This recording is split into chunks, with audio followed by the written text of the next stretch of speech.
Assalamualaikum warahmatullahi wabarakatuh. Izin memperkenalkan diri, nama saya Nabila Aureli Hidayat, NPM 183101 dari kelompok 11 Universitas Malahayati. Di sini saya akan menjelaskan mengenai anatomi, yaitu truncus mesencephalis dan juga 12 saraf kranial. Nah, tujuan dibuatnya video ini untuk melengkapi nilai dari praktikum laboratorium anatomi pertemuan keempat. Nah, di sini yang pertama kita lihat ada mesencephalon.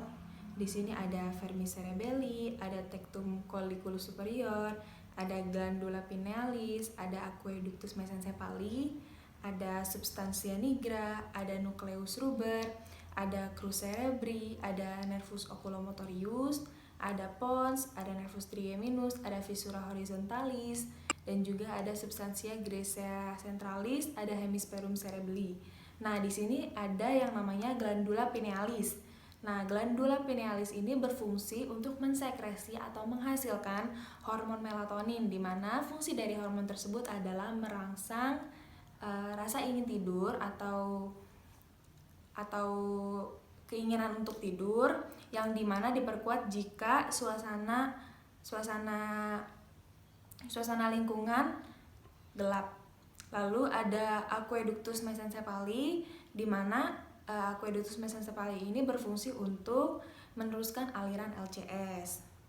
Nah, lalu selanjutnya di sini ada mesencephalon dan diencephalon. Nah, di sini ada chiasma opticum yang tadi fungsinya untuk menerima rangsangan cahaya, ada infundibulum, ada tuber cinerum, ada corpus mamillare, ada substantia perforata posterior, ada nervus opticus, ada trigonum olfactorium, lalu ada substantia perforata anterior, ada tractus opticus. Nah, di sini ada substantia nigra yang dibagi menjadi dua, ada pars reticularis, ada pars compacta.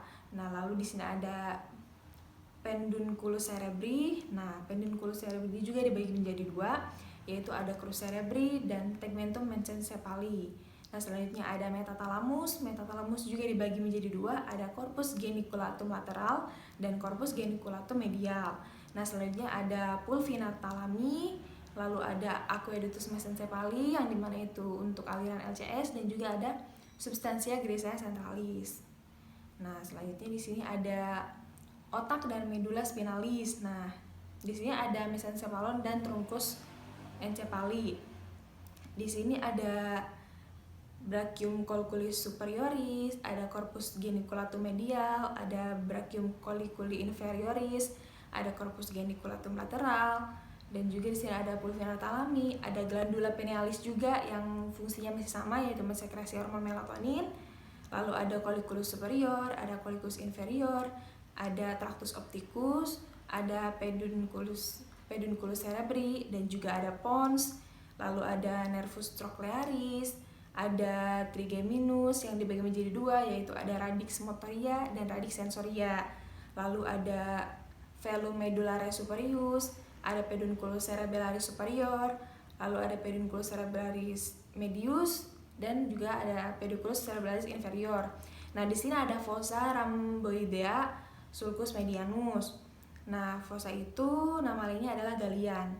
Lalu di sini ada nervus facialis, nervus vestibulocochlearis, ada nervus glossopharyngeus, ada nervus hypoglossus, ada nervus vagus, lalu ada tuberculum cuneatum, ada tuberculum graciale, dan juga ada nervus accessorius yang dibagi menjadi dua, yaitu ada radices craniales dan juga radices spinales.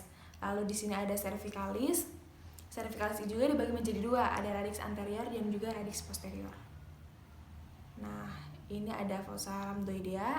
Nah, di sini pada fossa rhamdoidea ada batas dari si fossa rhamdoidea ini. Nah, di sini ada, kita bisa lihat ada velum medullare superius. Nah, yang ini. Lalu di sini juga ada velum medullare inferius.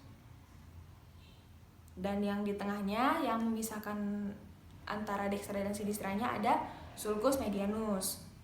Nah, juga di sini juga ada pedunculus cerebellaris superior, pedunculus cerebellaris medius, dan juga ada colliculus facialis, ada eminentia medialis, ada fovea superior, ada sulcus limitans, ada apertura lateralis, ada area vestibularis, ada fovea inferior, ada sulcus medianus, ada stria medullaris ventriculi quarti, ada trigonum nervi hypoglossy, trigonum nervi vagi, lalu ada area posterma, ada obex, ada sulcus posterolaterales, dan juga tuberculum cunetum dan yang lain sebagainya. Nanti bisa dibaca kembali, dilihat dan dihafal. Lalu selanjutnya ada mesencephalon, truncus encephali. Nah, di sini juga ada commissura posterior, ada ventriculus tertius, ada stria terminalis, ada tenia choroidea, ada thalamus, ada metatalamus, ada colliculus superior, ada colliculus inferior, ada velum medullaris superius, ada fossa rhamnoidea, lalu ada nervus trochlearis, ada peduncle cerebralis, ada brachium colliculus superioris, dan yang lain sebagainya. Nanti dibaca dan dihafal kembali.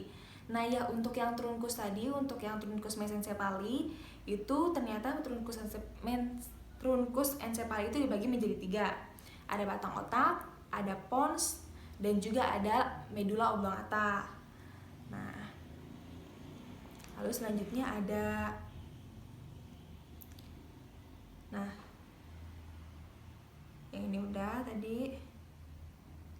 Nah sekarang ini juga ada ventriculus tertius yang ada di bagian tengah, ada colliculus superior, ada commissura posterior, ada glandula pinealis, lalu di bawah yang paling bawah ada medulla spinalis, ada tuberculum gracil, ada fasciculus gracil, ada tuberculum cuneatum, ada fasciculus cuneatus, ada nervus trochlearis juga, ada thalamus, dan juga corpus geniculatum mediale, dan yang lain sebagainya. Nanti diingat dan dihafal, juga dibaca lagi ya.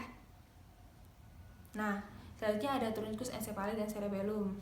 Ini untuk otak dan medulla spinalis. Nah, dari sini kita bisa lihat nih, ada, dilihat dari belakang ada pons, nih yang besar ada pons, terus ada ventriculus quartus, nah ini, lalu ada fossa rhamnoidea, nah di sini nih, lalu ada arteri vertebralis yang nanti akan memperdarahi, lalu ada apertura mediana ventriculi, ada tonsilla cerebelli, ada chiasma opticum yang tadi untuk menerima rangsangan cahaya, lalu ada hipofisis. Nah nih, hipofisis yang dimana letaknya nanti ada di sella turcica, lalu ada fastigum, tuber vermis, ada uvula vermis, ada nodulus, lalu ada glandula pinealis yang fungsinya tadi untuk mensekresi hormon melatonin, ada corpus callosum yang tadi sudah dibahas, corpus callosum yang berfungsi untuk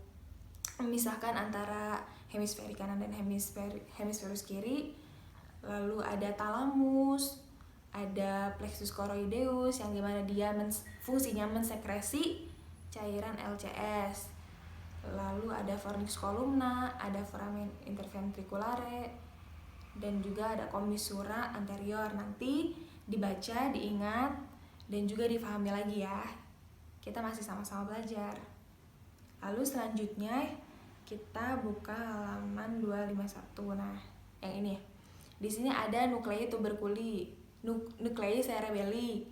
Nah, nuclei cerebelli ini ada lamina tecti, pedunculus cerebellaris superior, lingula cerebelli, ventriculus quatus, dan juga di sini ada tegmen ventriculi quarti. Nah, tegmen ini dibagi menjadi 2. Ada frenulum veli medullaris superioris dan juga ada velum medullare superius. Nah, lalu di sini juga ada lingula cerebelli. Nah, yang di tengah ini yang bentuknya seperti lidah. Lalu di sini ada plexus choroideus. Nah, di sini ada lingula cerebelli yang bentuknya seperti lidah dan juga nih seperti lidah. Nah, dan juga ada plexus choroideus yang fungsinya untuk menghasilkan cairan LCS, dan juga ada nucleus dentatus yang dimana ini nukleus terbesar, ada corpus medullare cerebelli. Nah, di sini ada lapisan terluar dan juga lapisan terdalam. Di sini ada lapisan terluarnya namanya cortex cerebelli, dan juga lapisan paling dalamnya ada medulla cerebelli. Nah, di sini ada nodulus, ada tonsilla cerebelli, dan juga ada yang paling bawah medula oblongata. Nah, selanjutnya di sini ada, nah bisa dilihat yang paling luar di sini ada cortex cerebelli, lalu ada nucleus cerebelli. Nah, ternyata nucleus cerebelli itu dibagi menjadi 4. Ada nucleus vastigi, ada nucleus interpositus posterior atau globosus, lalu ada nucleus interpositus anterior atau emboliformis, dan juga nucleus dentatus yang tadi sudah dibahas. Nah, selanjutnya di sini juga ada lingula cerebelli, nah yang di tengah. Lalu ada pedunculus cerebelli superior, ada stratum molekular, ada corpus medulla cerebelli. Nah, ini korpusnya yang jadi badannya cerebellum. Nah, lalu kita langsung ke halaman 295.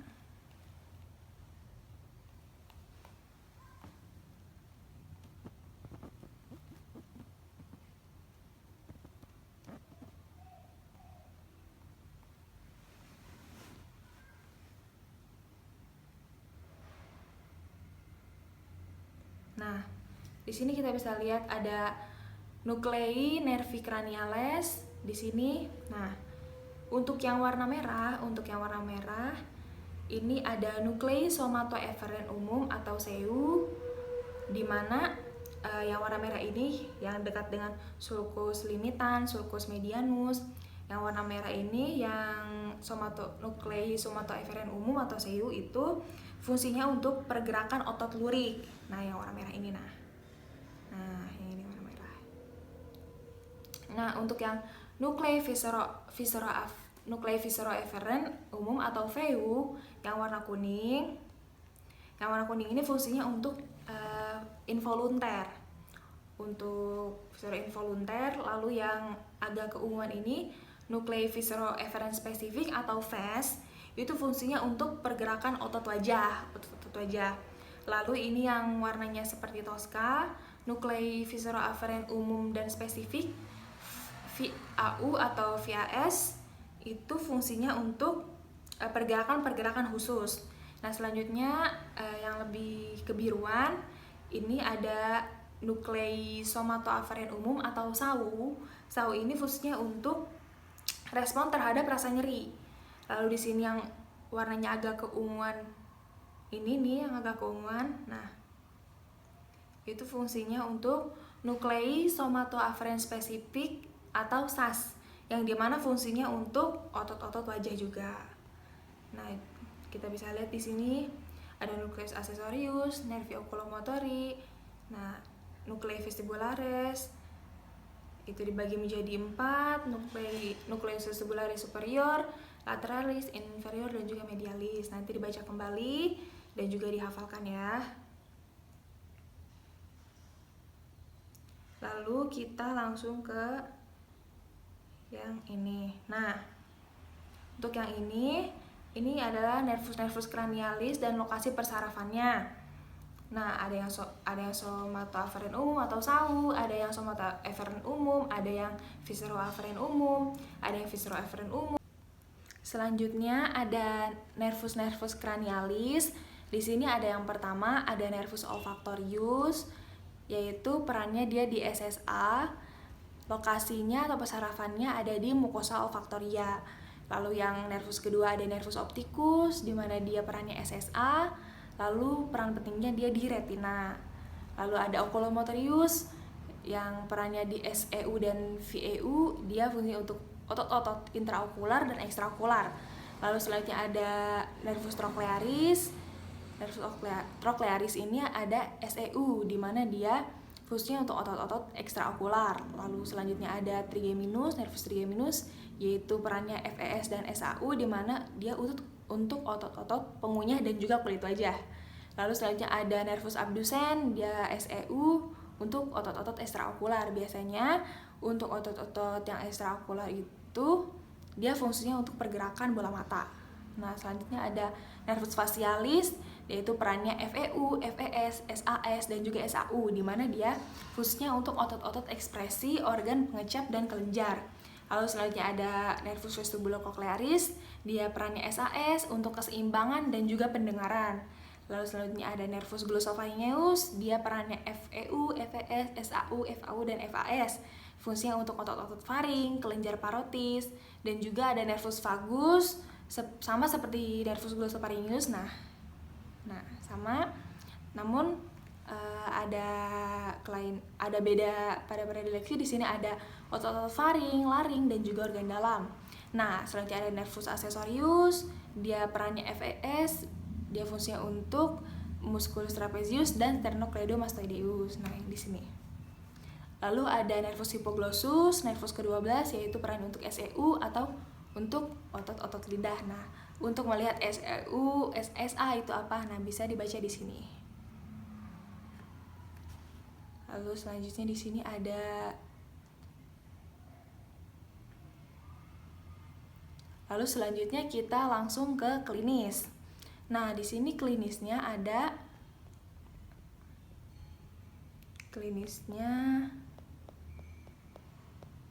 Nah, di sini. Klinisnya adalah ada infeksi virus sinusitis kronik, sumbatan jalan nafas hidung ke mukosa olfaktorius, misalnya akibat alergi, efek samping obat, tumor otak, atau trauma kepala, disertai cedera neuron olfaktorius. Dalam perjalanan ke lamina cribrosa dapat menyebabkan hiposmia atau menurunnya kemampuan meresapi bau. Hiposmia jadi yang biasanya dia peka terhadap bau mungkin agak sedikit berkurang.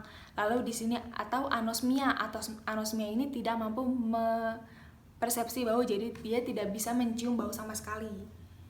Nah, mungkin cukup dari saya, kurang lebihnya mohon maaf. Kita masih sama-sama belajar, masih sama-sama menuntut ilmu. Wassalamualaikum warahmatullahi wabarakatuh.